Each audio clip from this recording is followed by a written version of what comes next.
She just wanted peace. After everything she'd been through, hiking alone across the wild beauty of New Zealand felt like her last chance to breathe. But when she stumbled upon a campsite with food still warm and sleeping bags still unzipped, yet not a soul around, her peaceful journey twisted into something else. Because when night fell, the silence wasn't comforting anymore. It was watching her. Would you stay in a place that felt like it already knew your name? The cold wind cut through the ferns as Ava stepped off the gravel path, following the overgrown track that led deeper into the New Zealand wilderness. The trail was steep, winding, and mostly forgotten, just the way she wanted it. With a heavy pack and a heavier heart, she had left the tourist trails behind 2 days ago, seeking a part of the country that hadn't been touched by noise, crowds, or even signal towers. Each step away from the world felt like peeling back a layer of her past, one blister and drop of sweat at a time. The forest around her hummed with cicadas, the occasional call of a kia echoing overhead, but otherwise, the silence was untouched. She was completely alone, and that was the point. Ava didn't post selfies. She didn't drop her GPS pin. She told no one her exact location. The plan was 7 days, off-grid, in a land where she could finally think, or stop thinking at all. Only her journal knew what she was running from. She camped under stars, cooked freeze-dried meals with lukewarm water, and bathed in glacier-fed streams so cold they stole her breath. It was beautiful. It was brutal. And it was exactly what she needed. She had passed one hiker 3 days ago, an older German man heading in the opposite direction, who gave a kind smile but didn't speak much English. "Alone?" he had asked, eyes widening slightly. She nodded. Proud. "Be careful," he said, then disappeared behind a bend, leaving her with the rustle of wind through beech trees. She never saw another person after that. As the days passed, Ava began to feel a strange rhythm take over her body. Wake with the sun. Walk for hours. Eat little. Rest under trees. Repeat. Her mind wandered less and her body began to take over. But something odd began to cling to her senses, an awareness. A feeling she couldn't quite name. A small tingle in her neck, as if the trees themselves watched her pass. At first, she brushed it off. Paranoia. Isolation. Normal. But on the 5th day, she noticed something she couldn't ignore. A thin white thread, like fishing line, stretched tightly across a narrow pass between 2 rocks. Not natural. Not accidental. She stepped over it carefully, marking it in her memory. Who had put that there? And why? By the time dusk fell, she was miles away, but her thoughts hadn't let go of that thread. Her map showed no designated campsites nearby, but just before sunset, she saw it. Nestled in a small clearing beside a creek was a campsite, perfectly arranged. 2 large tents. A cooking area with fresh logs. A small table with enamel mugs. One was half full of tea. Steam curled from it, faint but visible. Ava stopped in her tracks. Her pulse slowed. Her eyes scanned the site. Not a single person. No backpacks. No shoes. No jackets. Just the smell of recent fire and food. She stood still for 5 full minutes, expecting someone to call out or emerge from the trees. Nothing. Just the sound of water bubbling over smooth stones. She crept forward, every step tentative. The tea was still warm when she touched it. On the table sat a loaf of bread, freshly torn, beside an open jar of Marmite. Everything felt lived in, alive, and yet completely abandoned. She circled the camp twice, whispering hello, with increasing volume. Her voice came back to her hollow.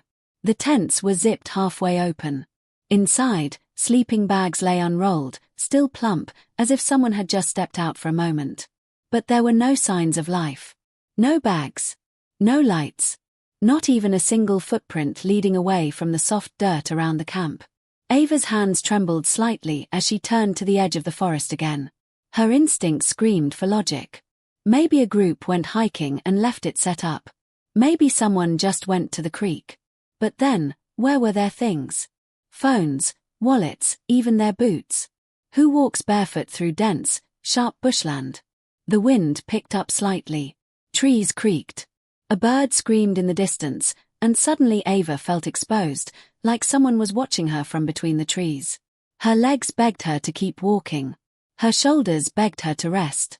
Her stomach, growling from days of bland rations, was drawn to the untouched feast laid out before her. A fresh, soft apple on a plate. A still warm kettle. She knew it made no sense, but she also hadn't eaten anything fresh in 5 days. And nothing bad had happened. Yet. She sat slowly at the edge of the table, eyes still locked on the trees, and picked up the mug. The tea smelled like cinnamon and honey. Familiar. Comforting. She raised it to her lips, just a sip, just enough to taste. It was sweet. It was warm. And the second she swallowed it, she regretted everything. Ava hadn't planned this trip months in advance like most hikers. She had booked the flight on a Thursday and landed in New Zealand by Sunday. Her phone still had unopened messages. Her boss had no idea she'd quit. Her best friend was the only person she texted before boarding, and even that was just a 2-word note, "I'm done." She didn't say goodbye to anyone else. And honestly, no one was expecting her to. For the last few months, she'd felt like she was slowly fading out of the life she used to live. Her relationship had crumbled in slow motion, like watching a glass fall in slow motion. Shimmering, beautiful, inevitable. Her boyfriend, Nate, hadn't been violent or loud. He'd just been absent in all the ways that mattered. His eyes wandered when he thought she wasn't watching. He forgot small things. Birthdays. Plans. Promises. She caught him lying twice. The third time, she stopped checking. When he told her he needed space, she offered it freely, and then took more than he expected. She walked out and never looked back. But it wasn't just the breakup. Her job had eaten away at her slowly too. She worked in marketing for a tech company that measured success in clicks and chaos. Every day was a blur of fake smiles and meaningless buzzwords. Her calendar was full, but her heart was empty. Ava was the type who once wrote poetry in the margins of her notebooks, who cried at street musicians, who dreamed of hiking trails around the world. But somewhere along the way, she traded all that for deadline extensions and performance reviews. She'd wake up, open her laptop, scroll through emails, and suddenly realize hours had passed, and she couldn't remember a single thing she cared about. Her life became a long list of things she did out of obligation, not desire. Then there was her mother. Their relationship had always been complicated, tight but tense, loving but sharp. Ava's mother believed in control. In appearances. In doing things the right way. So when Ava finally told her that she was leaving everything, job, apartment, city, her mother simply said, "That's irresponsible," and hung up. That was 3 weeks ago. They hadn't spoken since. Ava told herself she didn't care. She told herself this journey was about finding peace, not approval. But deep down, she still felt that ache in her chest every time she remembered the silence on the other end of the phone. The truth was, Ava didn't hike into the wild to find herself. She came to lose everything that felt fake. She wanted to strip it all away, the job titles, the hurt, the disappointment, the noise. She wanted to see what was left when no one was looking. That's why she hadn't told anyone her route. That's why she hadn't posted a single photo. She wasn't trying to impress. She was trying to disappear. To shed her name like old skin. Each step she took in the bush was a protest against the life she used to live. Each mile was a scream she hadn't let out in years. And for the most part, it worked. The silence of the mountains gave her space. The pain in her legs reminded her she still had a body, still had strength. The cold reminded her she could endure. She filled her journal with thoughts she'd never dared to say aloud. At night, under the stars, she would whisper questions into the sky and pretend the rustle of the trees was an answer. But no matter how far she walked, there was still one thing she couldn't outrun: doubt. Was this healing? Or running away? Was this freedom? Or just another kind of escape? She didn't know. Not yet. But she was willing to walk until she found out. When she found that campsite, the one with the fresh food and no people, all those questions came rushing back. Maybe it was just a fluke, an abandoned setup by other hikers. Maybe she was overreacting. But maybe, just maybe, this wasn't random. Maybe she wasn't alone out here. And for the first time since she started, the forest didn't feel peaceful. It felt like it had teeth. The moment Ava drank the tea, something shifted inside her. It wasn't dramatic at first, just a strange heaviness in her chest, like she'd swallowed a memory she didn't recognize. She set the mug down and stood up quickly, brushing her hands on her pants as if she could shake off the discomfort. The trees didn't move. The air didn't change. But something about the silence felt thicker, like it was pressing against her skin. She turned in a slow circle, scanning the clearing again. Nothing. Just the same eerie stillness. And yet the feeling stuck. Like a thread caught on her sleeve. She walked away from the table and circled the campsite again, her boots crunching softly on the damp leaves. No new footprints. No broken branches. Just that nagging feeling in her spine that whispered, "You shouldn't be here." She peeked into the tents once more. They were too neat. Too clean. The sleeping bags were perfectly unrolled. The pillows didn't look slept on, just placed. She touched the zipper of one tent and it moved silently under her hand. She pulled it shut, then opened it again, just to test the sound. It was normal. But the silence around her made it feel louder than it should have been. She checked the cookware, no ash in the pots. The fire pit had no embers, but it was clearly used recently. The bread on the table wasn't stale. She touched it gently, feeling the softness in the crust. Someone had been here. Not long ago. She checked her watch. Almost 6 p.m. The sun was sinking fast. She debated what to do next. Leaving the camp didn't feel right. The trail ahead would be rough in the dark, and she was already tired. But staying here, surrounded by invisible stories, felt like sleeping in a stranger's bed. Still, there was a roof, sort of. A fire pit. Real food. And a creek close by. She decided to stay for one night. Just one. She told herself it was logical. Safe, even. She would set up her own sleeping mat outside one of the tents. She wouldn't sleep in the mystery bags. That felt too personal. She ate a small piece of the bread. Then stopped herself from eating more. It was delicious, sure, but her knees still tickled the back of her throat. She didn't touch the Marmite or anything else. She unpacked her pack and boiled water in her own tin pot. She journaled a few lines. But the words didn't come easily that night. As the last light left the forest, she lit her headlamp and checked her surroundings one more time.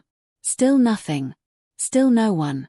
She rolled out her mat and wrapped herself in her sleeping bag, lying just outside the larger of the two tents. She left her boots next to her, not inside, just in case she had to move quickly. She kept her pocket knife close. It wasn't much, but it gave her a little peace.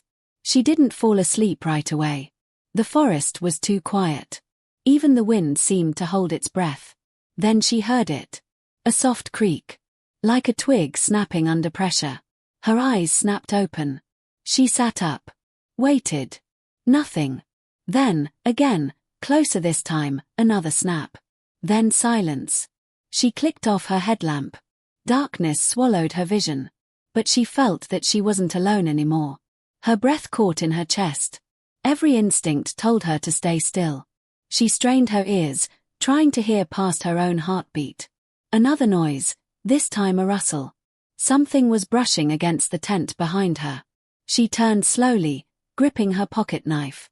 But when she looked back, there was nothing there. No shadow. No movement. Just the pale outline of the tent in the moonlight.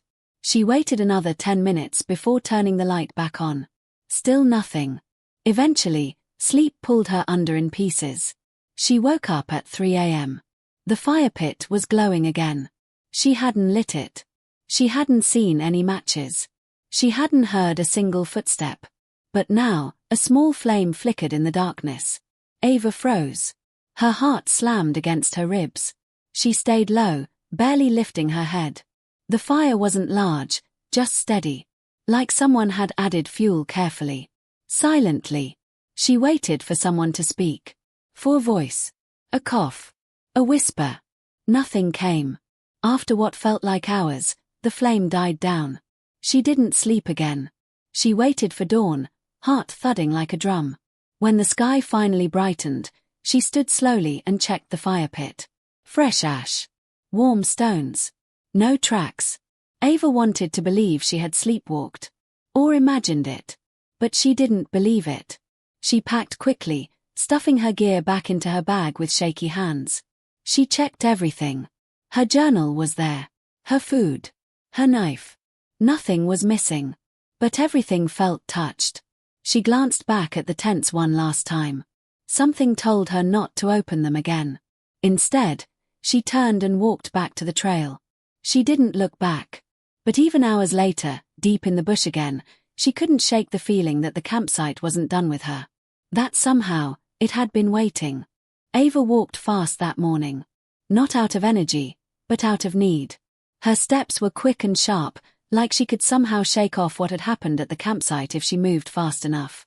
The forest seemed to change with her mood. The sun was up, but everything looked dimmer. The birds were quieter. Even the trees looked closer together, like they were leaning in to listen. She hadn't spoken out loud since leaving the clearing. She didn't want to hear her own voice in case something else answered. Her stomach turned at the thought of the fire lighting itself. She knew how fire worked. It didn't just wake up. Someone had been there. Someone she never saw. Someone who didn't want to be seen. By midday, her legs burned. She hadn't stopped to rest, not really. Every time she tried to sit, she thought about that creak in the woods. That breath she thought she heard. That heavy stillness. It clung to her. But now her body forced her to pause. Her water bottle was low, and her map said there was another stream nearby.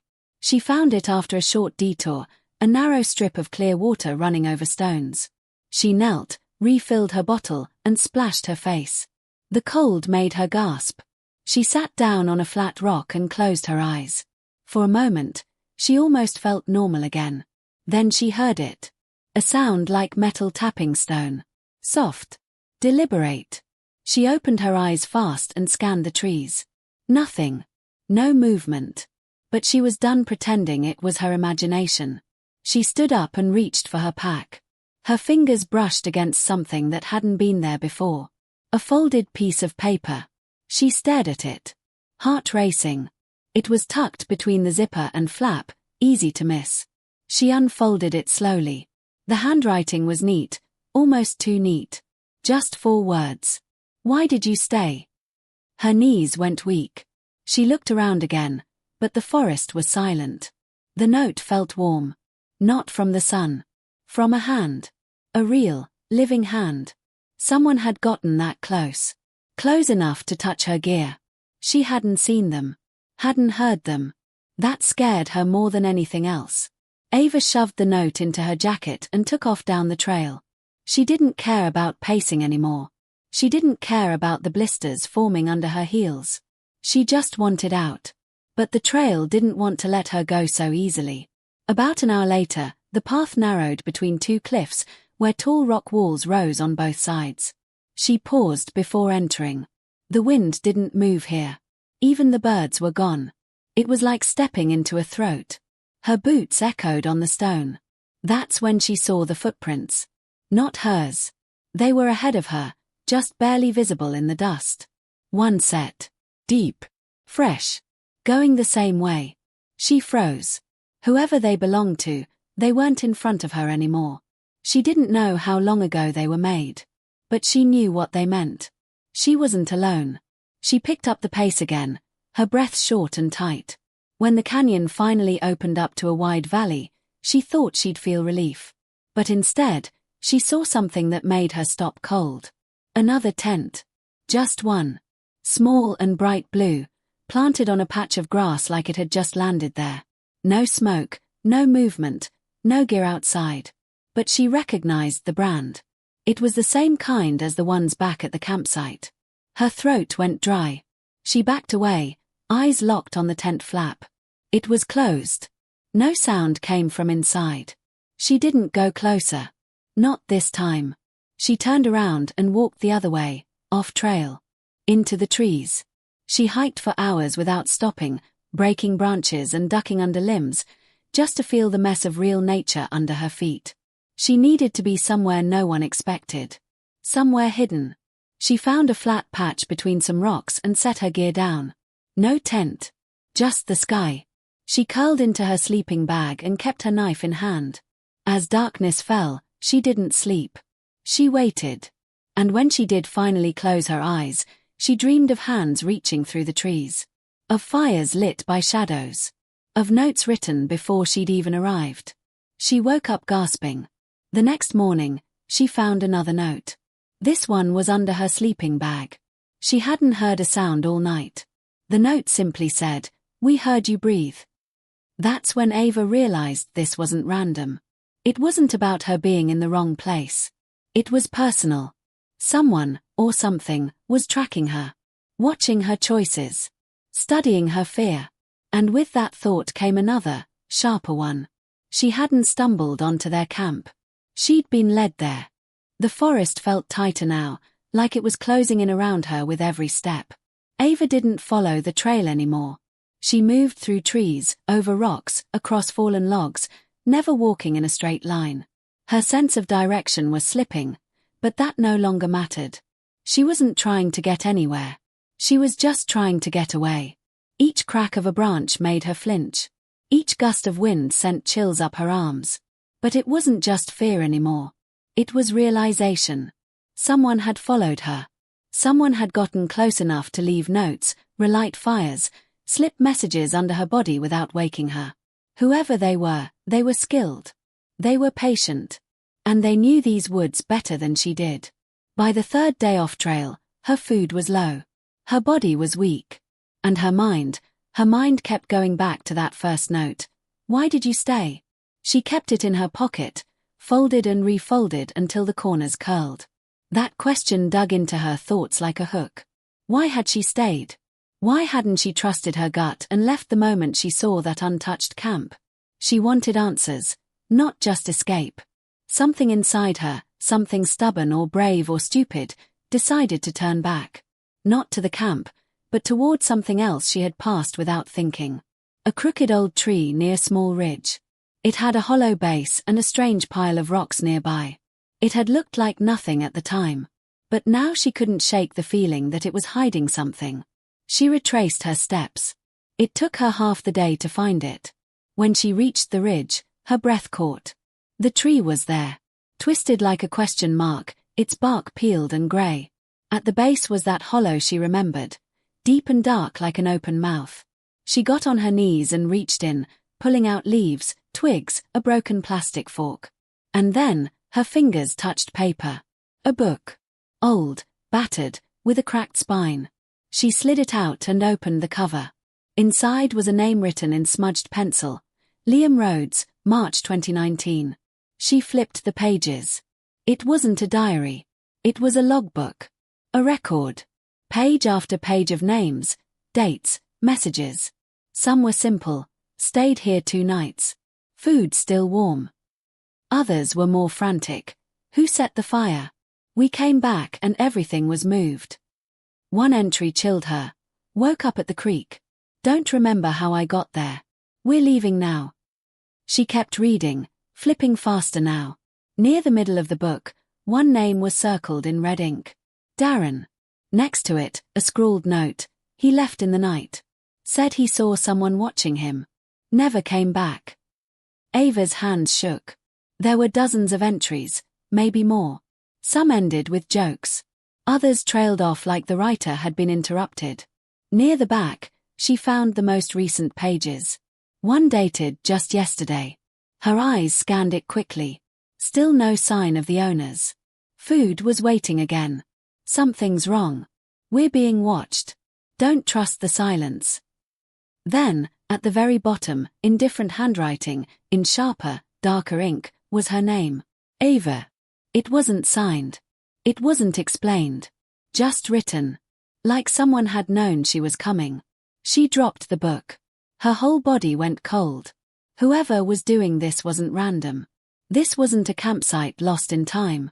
It was a pattern. A trap. A game. The book wasn't hidden by accident. It was planted. Waiting for someone like her to find it. Someone who wouldn't leave. Someone who'd stay out of curiosity, or pride, or pain. Ava backed away from the tree, eyes wide, mouth dry. She spun around, half expecting someone to be behind her. But there was no one. Just trees. Just shadows. Still, she felt watched. Felt chosen. As she stumbled away from the ridge, she tried to think clearly. She needed to get to high ground. Somewhere with cell service. Somewhere she could be seen. She hiked hard, using what was left of her energy, until she reached a narrow summit with a partial view of the valley. She pulled out her phone. 1 bar. Enough. She opened her camera to take a photo, proof of where she was, something she could use to explain everything if she got out. But when she opened the gallery, her hands went still. There were new photos in her phone. Photos she hadn't taken. The first was of her sleeping. Taken from above. The second was her standing at the creek, looking away, clearly unaware. The third, her sitting at the fire, the moment she took that first sip of tea. But it was the last one that made her drop the phone. It was a photo of her from the night before. She was asleep, curled in her bag, her knife in hand. In the corner of the frame was a figure. Barely visible. Tall. Thin. Wearing something dark. The face was blurred, either by motion or distance, but the outline was unmistakable. Someone had been in the woods, right behind her. Watching. Photographing. Without a sound. She picked up the phone, heart racing, and turned in a full circle. The trees looked back at her. Still. Patient. She didn't scream. She didn't run. She walked slowly back down the ridge, not toward the trail, not toward escape. She walked toward the silence, because now she knew, it wasn't just a place. It was a test. And someone had decided she passed. Ava didn't remember falling asleep. She only remembered the moment her legs gave out. After she left the ridge, her body moved on autopilot. Down the slope. Through the bush. Over wet moss and thorned vines. Her mind had shut down. Her thoughts were like static. No direction. No plan. Just the need to keep moving. At some point, the sun vanished behind the hills. She must have found shelter, maybe under a rock ledge or between two thick tree trunks. She didn't remember. All she knew was that she opened her eyes to morning light and the sound of birdsong, soft and distant, like a dream. Her back was sore. Her hands were dirty. Her phone lay beside her, powered off. When she picked it up and turned it on, the screen flickered once, then held steady. The battery was full. That didn't make sense. She hadn't charged it. Not in days. She sat up slowly. Her sleeping bag was packed neatly beside her. Her boots were clean. Her backpack, once in disarray, was zipped and organized. Her food was gone, but replaced with new items, sealed granola bars, a full water bottle, and a fresh apple. Her journal was inside too. But a page had been torn out. The one she wrote the night before the fire relit itself. The one where she scribbled, "Someone's here. I can feel them." She checked every pocket. Nothing. No new note. No sign of who had done it. But the silence around her felt different now. Not threatening. Not exactly comforting either. Just aware. She stood and turned in a slow circle. The trees were the same. The birds were still calling. Everything looked untouched. But the memory of that final photo lingered in her mind. The figure. The face that wasn't really a face. The way the light hit the eyes. It wasn't just a person. It was something else. Not supernatural. Not a ghost. Something real. Something human, but distant. Cold. Methodical. Watching for reasons she didn't understand. She didn't feel like prey. That's what scared her most. She felt like a subject. Like she'd been part of something bigger. A test. A pattern. A ritual someone kept repeating. She didn't walk toward the trail that morning. She found it already. A small white marker was tied to a branch not far from where she'd woken. It was the same kind used on official maps. As if someone had gone ahead and cleared a path for her. As if someone wanted her to return. To go back to the world. And forget. She followed the markers. Not because she trusted them. But because she didn't know what else to do. After 3 hours, she heard the first distant hum of a car. Then the soft crunch of gravel under tires. When she broke through the trees, she saw a road. A sign pointing to a trailhead she didn't recognize. and a parked ranger truck. The ranger stepped out, looked surprised to see her, and asked if she was okay. She nodded but didn't speak. He offered her water. She took it. He asked her name. She gave it. When he typed something into his phone, his brow furrowed. "You're not on any recent registration," he said. "This area hasn't been open for months." She didn't answer. He asked if she'd been with a group. She shook her head. Then he said something that made her heart stop. "Someone radioed about a missing hiker. They said your name. Said you'd left the trail 3 days ago." Ava blinked. "Who called?" she asked. He scrolled through a logbook on his device. "It doesn't say. Just a voice. No callback number."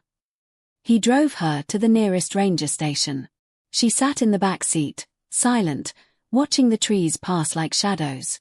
At the station, they checked her vitals. Gave her food. Asked questions. She answered with half-truths. Said she got lost.